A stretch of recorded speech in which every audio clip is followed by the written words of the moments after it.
기도합니다. 우리의 생명이신 주님, 그 피로 말미암아 우리를 구원하시고 우리를 보호하시고 우리를 살게 하시는 은혜에 감사를 드립니다. 오늘 기독교 강요 시간 또 우리가 은혜 받기를 원하오니 우리의 영혼에 주님 은혜를 베풀어 주옵소서. 생명을 공급받고 진리에 서게 하시며 주님을 더 사랑하게 되는 토대를 만드는 복된 시간 되게 하여 주옵소서. 우리 주님의 은혜에 감사를 드리며 예수님의 이름으로 기도드립니다. 아멘. 예, 기독교 강요 이어서 하도록 합니다. 자, 우리 말씀 읽습니다. 복음에는 하나님의 의가 나타나서 믿음으로 믿음에 이르게 하나니 기록된 바 오직 의인은 믿음으로 말미암아 살리라. 결국 복음을 알면 우리는 의인이 되고 그래서 살게 되는 것이에요. 반대로 복음을 모르면 내가 알아서 의인이 되려고 하기 때문에 길을 잃어버려서 우리는 갈 길을 잃어버리게 된다는 것이에요. 오늘 기독교 강요의 그 역사 저번 주에 이어서 계속 이야기를 하려 합니다. 루터는 이제 교황청에 쫓기게 되었어요. 그래서 바르트부르크 성에 숨어 지내면서 거기에서 무엇을 했느냐? 성경을 독일어로 번역하는 일을 하였습니다. 이제 난리가 난 거죠. 그때까지만 해도 백성들은 성경을 몰라서 그 교계 지도자들한테 성직자들한테 대항을 할 수 없었는데, 그 못된 성직자들한테 대항을 할 수 없었는데 이제 라틴어 성경이 라틴어 성경이 회중들에게 전파가 됐단 말이에요. 그런데 거기까지만 해도 라틴어 성경 누가 읽겠어요. 그런데 이것을 루터가 그 성에 숨어 들어가서 자국어로 이렇게 번역을 한 거죠. 성경의 양이 방대하잖아요. 그 라틴어를 독일어로 그 당시에 하나하나 쓴 거 아니에요. 참 루터 대단하지 않아요? 보통 사람이 아니에요. 뭔가 이렇게 정말 대단한 사람인 것 같아요. 그래서 그게 이제 인쇄술이 마침 또 발달되어서, 그게 하나님의 또 은혜였죠. 발달이 되어서 그것이 많은 서민들과 백성들에게 분포가 돼서 이제 그 불길은 점점 퍼져나가고 있는 중이었습니다. 그러나 루터는 이렇게 싸우느니라고 후대에 남길 종교개혁에 대한 사상선은 남기지 못하였어요. 그러니까 싸우자 하고 선동을 할 수 있는데 이것에 대해서 뭔가 구체적인 사상선은 만들지 못하는 거예요. 즉 진리의 토대를 좀 만들어야 하는데 그것을 하지를 못했어요. 왜냐? 바쁘니까요. 싸우느니라고 바쁘고 도망치느라고 바빠서 그렇게 할 여력이 없는 것이에요. 루터는 선봉에서 투쟁하기도 삶이 치열하였기 때문에 맨날 그 대적자들이 와서 죽인다 살린다 이런 상황 속에서 어떻게 루터가 거기까지 신경을 쓸 수 있었겠습니까? 그래서 종교개혁 교과서까지는 거기까지 신경 쓰기에는 무리였다는 것이죠. 그러나 우리 하나님께서는 이 일을 위하여 사색적이고 학자적인 또 다른 종교개혁자를 준비시켜 두셨습니다. 여러분 그 루터 한번 그 댁에 가셔서 한번 검색 한번 해보세요. 사람이 딱 봐도 얼굴에 오기가 있어요. 뭔가 좀 얼굴이 전투적이에요, 사람이. 그런데 칼빈은 그렇지 않아요. 굉장히 얌전하고 뭔가 좀 사색적이고 좀 차분한 그런 성향이에요. 딱 글쓰기 좋은 사람같이 생겼어요. 그 사람이 바로 이 기독교 강요의 저자 이 칼빈이라는 것이죠. 이렇게 생겼어요. 참 점잖게 생기셨죠. 물론 그 굉장히 그 강성적인 부분도 있어요. 굉장히 이렇게 여리고 사색적인 부분도 있지만 이분이 결단을 내리면 이런 개혁적인 부분에서는 뒤로 물러서지 않고 끝까지 밀고 나가는 그런 추진력도 있습니다. 그래서 루터가 개혁가라면 칼빈은 사상가죠. 하나님께서 이렇게 준비시켜 두신 것입니다. 칼빈이 어디 사람일까요? 어디 나라 사람일까요? 여러분, 루터는 어떤 사람이에요? 어디 나라예요? 독일이죠? 예, 그러니까 독일어로 번역한 거죠. 그럼 칼빈은 어느 나라 사람일까요? 예, 어느 사람이요? 예, 프랑스 사람이에요. 예. 오 샹드리의 프랑스 사람이에요. 당시 프랑스는 그 당시에 가톨릭적인 문화가 우세하던 나라였어요. 프랑스는 유난히. 유럽 남부 쪽은 가톨릭적인 분위기가 전적으로 모두 장악하고 있는 분위기였습니다. 그러다 보니까 칼빈도 가톨릭적인 분위기에서 자라났겠죠. 심지어 칼빈의 아버지 있잖아요. 그 아버지는 성당에서 일하는 사람이에요. 서기였어요. 간부였어요. 그 덕에 칼빈은 성당에서 주는 장학금으로 대학을 갑니다. 그러니 완전 골수 가톨릭 사람이 칼빈이에요. 그런 사람 하나님께서 뽑아서 쓰신다는 게 참 대단하죠. 그냥 칼빈은 가톨릭에 대해서 너무 잘 알아요. 너무 잘하는 거예요. 그런데 이제 역사가 일어납니다. 칼빈이 성당 장학금으로 가게 된 그 학교에서 이제 루터에 대한 이야기를 듣게 된 거예요. 학교에서 배운 건 아니고요. 학생들끼리 이런 사람이 있더라. 이런 사람이 지금 계속 열정적으로 일을 하였고 복음을 전하고 있다더라. 이렇게 이야기를 계속 듣는데 마음이 끌리는 거죠. 하나님의 역사하심으로 루터가 말한 것에 대한 그 내용과 그러한 그들이 일하고 있는 그 개혁에 대한 운동들이 마음에 끌리는 거죠. 그래서 큰 감동을 받게 됩니다. 거기서 멈추지 않고요. 그렇게 루터와 종교개혁에 대해서 이게 뭔가 하고 연구를 또 본인이 개인적으로 하기 시작한 거예요. 그러다가 극적인 회심을 체험하게 됩니다. 그리고 그때 칼빈이 가정에서 받을 박해를 한번 생각을 해보세요. 예, 이건 가히 상상할 수 없는 거죠. 주님께서 자신을 부르셨는데 이제 아버지가 성당 서기란 말이에요. 이거 정말 이제 쫓겨나는 거예요. 근데 쫓겨날 필요도 없어요. 왜? 그때부터 칼빈도 쫓기기 시작하거든요. 칼빈은 그 후 종교개혁 운동에 동참하게 되었고 칼빈 또한 교황청의 위협을 받게 되고 드디어 스위스 제네바로 피신을 하게 됩니다. 이제 여기에서 이제 기독교 관요가 쓰여지는 거거든요. 그러면 왜 기독교 관요가 쓰여질 수밖에 없었느냐? 왜 칼빈은 기독교 관요를 쓰게 되었느냐? 당시 이 유럽의 분위기는 루터의 영향으로 지식인들과 상인들 중심으로 로마 카톨릭의 반기를 드는 분위기였어요. 그나마 고위층은 이미 카톨릭의 문화이기 때문에 자기들의 기득권 때문에 그 문화를 바꾸고 싶지 않았어요. 그런데 이제 상인들과 그래도 지식인이란 사람들이 깨어있는 계몽된 사람들이 이건 아니지 않나 하고 계속 반기를 들고 계속 운동을 소규모로 벌이고 있는 중이었죠. 그로 인해서 수많은 신자들이 그들을 보고 수많은 신자들이 이제 로마 카톨릭에서 나와서 모여들기 시작했지만 더 큰 혼란이 오게 된 거예요. 일단 이거 아니지 않나? 이거 아니지 하고 나왔어요. 나온 사람들이 너무 많은 거예요. 너무 많은 거예요. 근데 너무 많은데 모여서 어떻게 해야 할지를 모르겠는 거예요. 이건 아니다고 해서 나왔는데 딱히 할 수 있는 게 없는 거예요.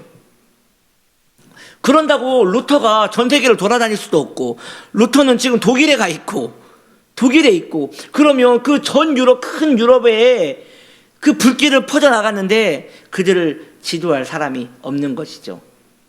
나오긴 나왔는데 신앙생활을 어떻게 해야 할지 길을 잃었으며 또 1000년간 가톨릭 문화 속에 있었단 말이에요. 그 1000년간 로마 가톨릭에 익숙했던 성도들이 그곳에서 그 분리된 불안감, 당장 주일날 갈 곳이 없어요. 당장 늘 미사 같은 걸 해서 마음의 안위를 얻었는데 그런 걸 이제 하지를 못하는 거예요. 그때 뭔가 이 종교적인 것을 하지 못한 것에 대한 이 두려움, 이게 오늘날 코로나 시대 때 우리가 많이 느꼈던 거죠. 늘상 가던 교회인데 한때 코로나로 인해서 교회가 전면 금지됐을 때, 출입이 전면 금지됐을 때, 그때 성도님들이 느꼈던 이게 잠시 느꼈던 그 자괴감. 근데 그때는 교회가 뭐가 잘못된 게 아니라 이 질병으로 말미암아, 전염병으로 말미암아 교회를 못 간 거였잖아요. 그것이 풀리면 이제 간다는 소망이 있었는데 이 사람들은 거기가 하나님이 원하지 않는 집단이라는 것을 이해했고 나왔단 말이에요. 그러면 뭔가 방향을 찾아야 하는데 그 방향을 찾을 수가 없는 거예요. 루터는 몸이 하나밖에 없고요. 그러니 여러분 보세요. 루터에게 제대로 된 제자가 또 있겠냐고요. 있어도 독일 사람 아니었겠냐고요. 루터도 쫓겨다니는 사람이 거기에 또 활동적으로 움직일 수도 없었어요. 숨어가지고 성경을 쓴 사람이 도대체 뭘 할 수 있었겠냐는 거예요. 그뿐 아니라 그 여세를 모아서 로마 가톨릭이 가만히 있겠어요? 그 분리된 사람들을, 그 개신교들을 본보기로 학살하는 사건들이 일어났어요. 근데 이것은 개신교 입장에서는 학살이지만 가톨릭의 입장에서는 배교자들을 처단하는 거예요. 어차피 너희들은 구원을 받지 못하는 사람들이니 이래 주구나 저래 주구나 하면서 그때부터 학살을 한 것이죠. 그러니 그 당시 가톨릭에서 나온 믿음의 성도들이 얼마나 두려웠겠어요. 자신을 이끌 것도 없고 또 다시 돌아가자니 이건 아니고 또 안 돌아가자니 죽인다고 달려들고,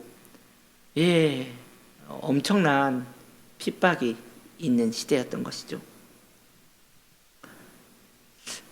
그렇게 가톨릭에서 분리된 개신교 성도들은 배교자가 되어 교회의 핍박을 받게 된 것입니다.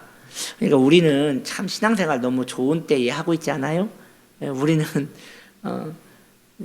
참 행복할 때에 신앙생활을 하고 있는데, 근데 참 아이러니하죠. 이때 사람들은 뭔가 갈 길만 알려준다면 거기에 불나방같이 진리를 향하여 확 달려갈 마음이 있었는데 갈 길을 못 찾아가지고 그러고 있는데, 우리는 갈 길도 알고 어떻게 해야 하는지도 알고 자유도 있고 죽인다고도 안 하고 아무렇지도 않았는데 노터치. 이게 참 아이러니한 거예요. 그래서 핍박시대 때는 성도들이 불꽃 같은 믿음을 가져요. 그런데 신앙의 자유가 노래되는 시대 때는 오히려 세상과 세속의 세계로 교회가 단합하여 악하게 되는 일들이 일어나는 것입니다. 이것은 오늘날 이 시대에도 너무 투영되고 있는 이야기인 것입니다. 칼빈은 그렇게 학대받는 개신교들을 변호하기 위하여 이 개신교 변증서를 쓰기로 했는데 그것이 바로 이 기독교 강요인 것이죠. 그 책에서는 1000년간의 가톨릭 교회의 잘못을 진단합니다. 그리고요, 성경에서 말하는 진리가 무엇인지 구체적으로 설명하고 있습니다. 바로 그것이 기독교 강요입니다. 그냥 이거죠. 거기가 안 좋아서 나왔대요. 그러면 왜 안 좋은지 알아야 할 거 아니에요. 그리고 학살을 하잖아요, 사람들이. 가톨릭 사람들이 학살을 하잖아요. 그러면 왜 우리가 배교자가 아닌지에 대해서 알아야 하잖아요. 이것에 대해서 기독교 강요가 자세히 기록하고 있다는 것이죠. 그래서 칼빈은 다시 좀 말씀드릴게요. 기독교 강요를 두 가지 목적으로 썼어요. 그 두 가지 목적은 첫째로 평신도들이 성경을 바로 해석하고 이해할 수 있도록 하기 위함이죠. 이제 성경이 번역이 되었어요. 막 읽기 시작했어요. 해석을 자기 마음대로 하는 거예요. 이제 글을 읽을 수 있는 사람들은 성경을 막 읽기 시작했는데 여기서 아마도 많은 이단들이 또 출몰했을 거예요. 그것을 개신교라고 나온 이 사람들이 이 프로테스탄트라고 하는 이 개신교도들을 성경을 본인들이 제대로 읽고 해석할 수 있는 힘을 기르는 책이 바로 기독교 강요라는 거죠. 그리고 두 번째로 로마 카톨릭에게 핍박을 당하고 있는 동료들을 변호하기 위함이었습니다. 기독교 강요는 아주 오랜 시간에 걸쳐서 쓰여진 책입니다. 그냥 잠깐 쓰여진 책이 아니라 굉장히 오랫동안 쓰여진 책이에요. 어떻게 쓰여진 책이냐? 초판이 1536면, 두 번째 판이 1549판, 이게 계속 지금 수정보완되는 거예요. 세 번째 판이 1550년도에, 최종판이 1559년도에. 그러니까 23년간 쓴 책이에요. 네, 그렇게 가벼이 읽을 수 있는 책은 아니죠. 23년 동안 칼빈은 아무것도 안 하고 이것만 해요. 이것만. 그러니까 정말 진리 선거예요. 성경이 진리지만 그 성경을 보조하기 위해서 만든 책이 이 기독교 강요라는 거죠. 칼빈이요, 20대에 펜을 들거든요. 근데 죽기 전 5년 전에 마감을 지어요. 칼빈의 일생은 기독교 강요를 위한 삶이라고 보아도 되는 거죠. 그래서 칼빈 하면 기독교 강요밖에 생각이 나지 않아요. 칼빈 하면 기독교 강요예요. 네, 그렇죠. 50대에 돌아가셨죠, 그렇죠? 그래서 온통 마음을 거기에 쏟아서 이 귀한 책을 쓴 거예요. 근데 안 읽어. 읽질 않아. 너무 기독교인을 기독교인답게 만드는 하나의 책을 만들었는데 성경은 다 읽어요. 그러면 성경적으로 사는 삶은 어떤 삶인가에 대해서 딱 적었는데 이 책이 심지어 한국어로 이미 번역이 돼서 나온 지 오래됐는데 읽지를 않는다는 것이에요.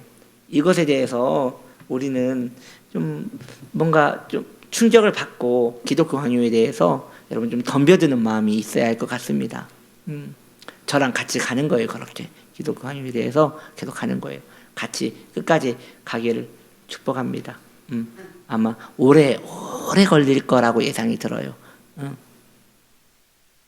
기독교 강요는 신학과 경건에 도움을 주는 최고의 책입니다. 시간이 그렇게 오랜만이 지나는데 1500년도에 쓰여진 책이잖아요. 지금 2020년도란 말이에요. 그런데도 진리는 변함이 없어서 그때 쓰여진 책이 오늘날에도 충분한 영향력을 미칠 수 있다는 것이에요. 이게 고전의 또 큰 능력이기도 하고요. 그러나 오늘 많은 신앙인들은 기독교 강요를 읽지를 않아요. 그 이유는 쉽고 단순한 것에 길들여져 진리 탐구에 게을러졌기 때문입니다. 그러니까 점점 우리 성도님들이 감각적인 사람이 되었어요. 무엇인가 말씀을 들을 때 감성적인 것에 예민하게 반응을 해요. 그래서 즐겁고 듣기 좋고 이해되는 부분에서만 감동이 되는 거예요. 모르겠으면 탐구하고 진리를 파헤쳐서 거기에 숨어있는 그 꿀을 찾아서 먹을 수 있어야 하는데 그것에 대해서 쉽지 않기 때문에 가까이 가려 하지 않는 것이죠. 그러나 하나님께서는 원하시는 자에게는, 사모하는 자들에게는 언제나 주시는 분이십니다. 그래서 여러분들이 그 마음에 사모하는 마음이 있고 그 마음에 대한 변함이 없다면 충분히 우리가 받아 누릴 수 있습니다. 그래서 제가 믿기는 이 기독교 강요를 시작하고 얼마 되지 않아 우리는 점점 우리의 신앙들이 다 잘라지고 조립되고 새로 분석되고 재창조될 거라고 생각이 들어요. 그래서 성경이 말하는 기독교인이 점점 만들어져 가는 것이죠. 레고를 다 부숴서 다시 이렇게 만들듯이 우리가 신앙생활을 엉망으로 한 거라고는 말하고 싶지 않아요. 그런데 너무 향방 없이 했다는 것이죠. 뭔가 이제 명확한 방향을 놓고 이것을 위해 살아야 한다라는 것을 명확하게 갈 수 있었으면 좋겠습니다. 칼빈은 여러분 천재였어요. 그렇기 때문에 하나님께서 그에게 정말 많은 학문을 통하여 하나님께 영광을 돌릴 수 있게 한 거예요.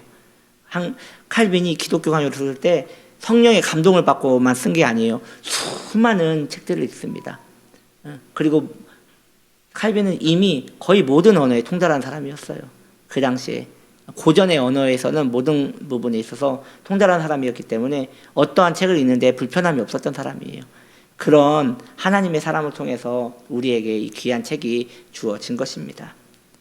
이제 우리가요, 다음 주는요, 꼭 기독교 강요를 배워야 하는가?